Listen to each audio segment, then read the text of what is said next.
You can go ahead and start. Okay, because we can wait if we need to.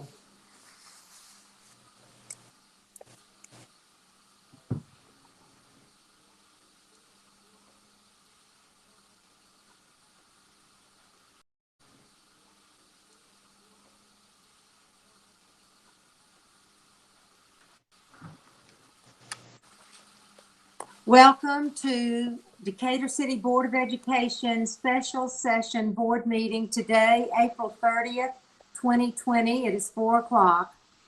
We are now calling this meeting to order. We're conducting a virtual meeting pursuant to the governor's state of emergency order and to protect the board members, staff, and the public from COVID-19. Jennifer, please call the roll. Mr. Dwight Jett, Here. Miss Michelle King, Here. Miss Peggy Baggett, Here. and Miss Karen Duke. Here. Donnie is out of town and could not be with us. You have a copy of the agenda before you. If there's no changes or corrections, we'll consider it approved as written. Next on the agenda is business action and report. Dr. Douglas. Mrs. Maple.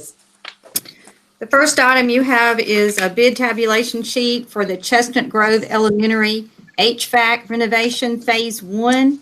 The low bid is from Smith Services Corporation, $561,000.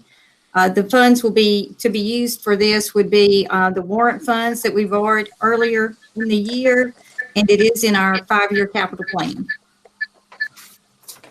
I recommend the board approve the bid for Chestnut Grove HVAC. We have a recommendation from the superintendent to approve the bid for Chestnut Grove HVAC. Do I have a motion? So moved. Ms. King, second. Second. Mr. Jett, discussion? Please call the roll, Jennifer. Mr. Jett, Yes. Miss King, Yes. Miss Baggett, Yes. and Miss Duke. Yes. We have a unanimous vote to approve the bid for Chestnut Grove. Thank you. Dr. Douglas. Mrs. Maple. The next item is a contract change order. This is for the Decatur High Science Wing renovation, the Decatur High developmental portion of the building that was renovated. This is a deduction of $999,380.89. That's comprised of unused allowances of $50,265. The materials that we purchased, $871,323, and then sales tax savings of $77,792.64. That brings the total contract to Boyette Construction down to $2,102,959.11. I recommend the board approve the change order for Decatur High Science Wing renovation. We have a recommendation from the superintendent to approve a change order for Decatur High Science Wing renovation. Do I have a motion? So moved. Mr. Jett, second. Second. Ms. King, discussion? That's great. Is the renovation complete and final? Yes, it's complete. All right, thank you. Any other questions? All those in favor, please call the roll, Jennifer. Mr. Jett, Aye. Miss King, Aye. Miss Baggett, Aye. and Miss Duke. Aye. We have a unanimous decision on the change order for Decatur High. Dr. Douglas, personnel. Yeah, I recommend the board approve the personnel agenda for certified and non-certified personnel. We have a recommendation from the superintendent to approve the personnel certified and non-certified. Do I have a motion? So moved. Ms. Baggett, second. Second. Mr. Jett, discussion? All those in favor, please call the roll, Jennifer. Mr. Jett, Aye. Ms. King, Aye. Ms. Baggett, Aye. and Ms. Duke. Aye. We have a unanimous decision on the personnel recommendation from the superintendent. Superintendent action and report. Dr. Douglas? Before we move on, I did want to, at both our last meeting and this meeting, we've had some retirements, and I just didn't want to not recognize them because we were virtual. On our last board meeting, John Cooper, Austin High, 27 and a half years. Mitchell Knox, Austin High School, 27 years.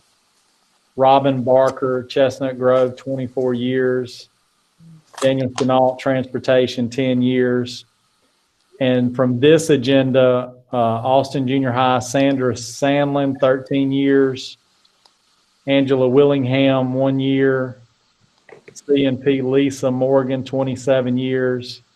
And Oak Park Elementary, Matthew Connor, 18 years. I want to thank those individuals for their service to Decatur City Schools.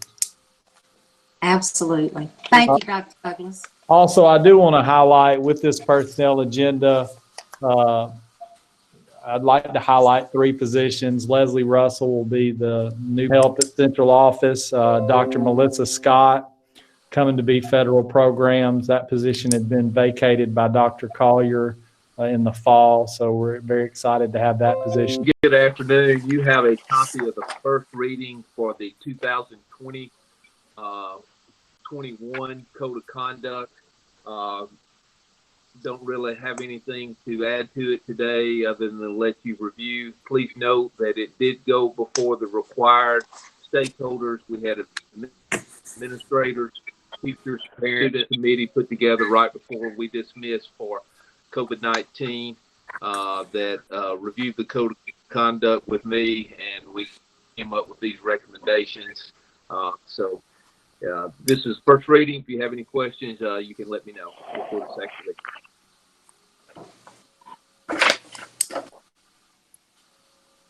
Do we need to vote on this item, Dr. Douglas? No, it's a first reading, but if the board has any questions, you can ask them. Is this online now as a new item? Mr. Satterfield, is it online? No, it is. It's to the public. No, it's because it has not received board approval. Okay. It's in your packet. It was distributed in draft format last week to the principals for review and to the committee members, and I had no suggested changes or comments. Thank you. Mr. Satterfield, I do have a question on the first one on the proposed revision. That is on an excused absence, where it says and on any absences of 2 days. So that it doesn't have to be an excused absence then, right? I would think so. It just says on any absences. Yeah, what was working 1 day for any absences, and what happened was we had a couple situations where some extended absences, and that was reading to some of the administrators that out 5 or 6, 7, 8 days that they only had 3 days. So all I did was just kind of clean that up. Excused absences is really what that for. Unexcused absences should not. That won't necessarily apply. So if you'd like me to clean that up, I can. But all I did was basically just clarify the wording on the absences. A lot of times we don't get the note in from a doctor, especially if they're faxing that or sending an email direct from the office within that day or two. Sometimes they do those when they bring their clerical staff in. So that's how that has been helpful, the way the wording is. On the first part, when you were talking, there was a bad connection. I don't know if everybody else got the same thing, but I did. It was very hard for me to understand what you were saying when you first started talking. I think if Mr. Satterfield, if you could repeat, and if everybody else will mute your mic when he's talking, and then you can unmute, I think that'll, it was very clear. And in the name of transparency, I think the public needs to hear it because it did break up. Okay. Okay, I think it was breaking up a little bit. I think what you were saying, repeat that again because the mics were not muted. Ms. King, that all I did was clarify that it mainly applies to excused absences. I just changed the wording because there was some confusion by some administrators when there was extended absences for students that had really a week or more that they felt like the board policy was only providing for 3 days of makeup for extended absences. The reason it says any absence is because a lot of times we may not get a doctor's note faxed to us from a physician till later in the week when their staff comes in to do that. But usually those are converted. We have a section that addresses unexcused, but I see what you're saying where it says any absences. Right.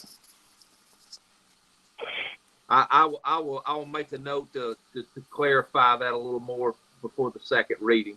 Okay. Dwight, one thing about, we changed some of this about the tobacco and everything, between semesters, I believe. Yes, ma'am. Fit in there well with that. Yes, we actually seem to greatly slow down the issues that we were having with vaping, or at least the ones that were visible to us with this. So the rewording coincides with what we did going into the second semester. Now, one of the changes that the committee talked about was trying to separate, because vape, you don't know, and the labs really, there's no way to really get a lab test whether it's THC, CBD, or if it's tobacco. So we took the terminology out of there that specifies what it is. And if you're vaping or if you're smoking, you're subject to case. But if you're found to just be in possession of a tobacco product, let's say you have a skull can or a dip can or something like that, and you're not using it, they're going to handle that with in-school suspension. And basically that's just what we were doing second semester, and it greatly decreased the number of reported instances we had with vaping and or.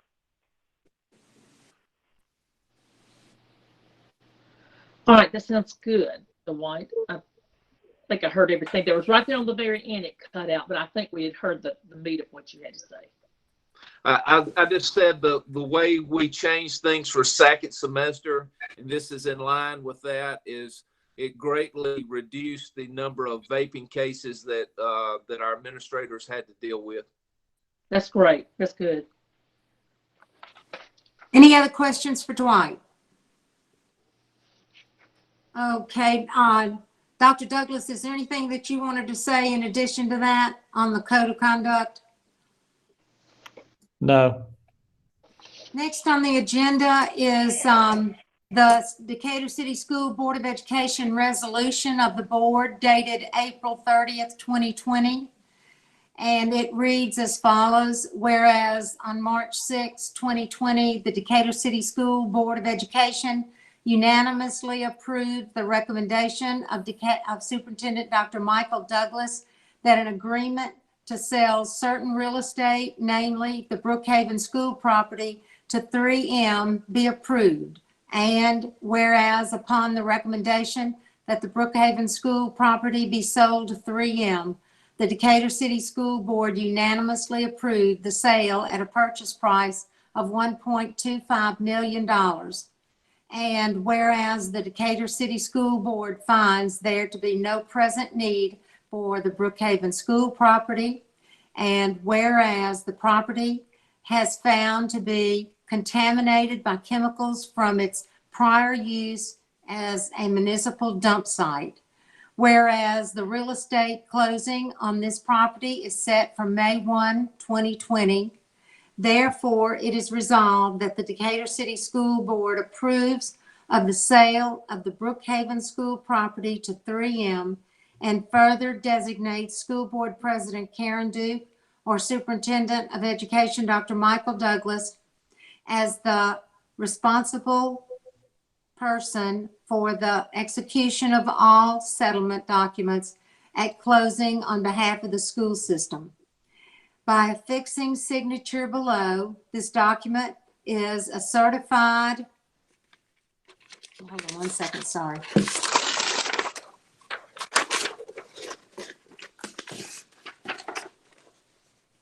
This document is a certified true copy of the resolution passed at the meeting of the Decatur City Board of Education on April 30th, 2020 at 4:00 p.m. held virtually. It is hereby certified by the undersigned that the foregoing resolution was duly passed by the Decatur City School Board of Education on April 30th, 2020 in accordance with all applicable laws and requirements is in full force and effect. I recommend the board approve the resolution for the sale of Brookhaven property. We have a recommendation from the superintendent to approve the sale of the Brookhaven property. Do I have a motion? So moved. Mr. Jett, second. Second. Ms. Baggett, discussion? I'm not sure who this question would be for. It may be Mr. Satterfield, but who's going to maintain the property after we sell it? I mean, I know it's going to be their responsibility, but I guess my driving point is I don't want the school just to fall apart as far as the grass and outside. Do they know that they'd have to be responsible for maintaining it? I know that may sound like a simple question, but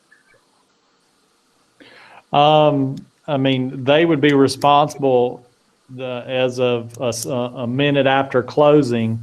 okay. And if they didn't, that would be a city issue in terms of them not maintaining the property. We wouldn't have any authority over them. Once you sell the piece of property, it is my understanding that it is their intent to raise the property and use it to set up a remediation site so that they can fix the property. Now, that's what's been indicated, but once we sell the property, we really have no say. Okay, so we've made no commitments on anything else. No. Okay, have we got everything out of the building and off the site that we were planning on getting out? We have gotten everything out that we want. The building is still, I was in there last weekend. The building still has old filing cabinets, desk, but every school has gotten what it wanted or needed. But yes, we've gotten everything out that we need, but there is still stuff in the building. Okay, thank you. Any other questions?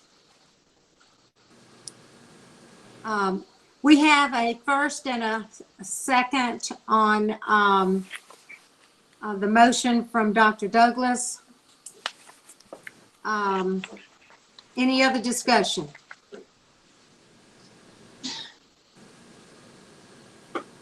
All those in favor say aye. I I'm guess sorry. we I'm got to do sorry. one by one. Roll, please. Yeah. Mr. Jett, Aye. Ms. King, Aye. Ms. Baggett, Aye. and Ms. Duke. Aye. Motion passes unanimously. Thank you. Dr. Douglas? Yeah, it's my understanding that I think Lee may be on with Melanie.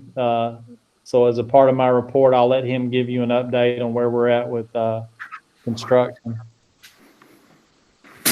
Good afternoon. Good afternoon. All right, activity buildings, Chestnut Grove.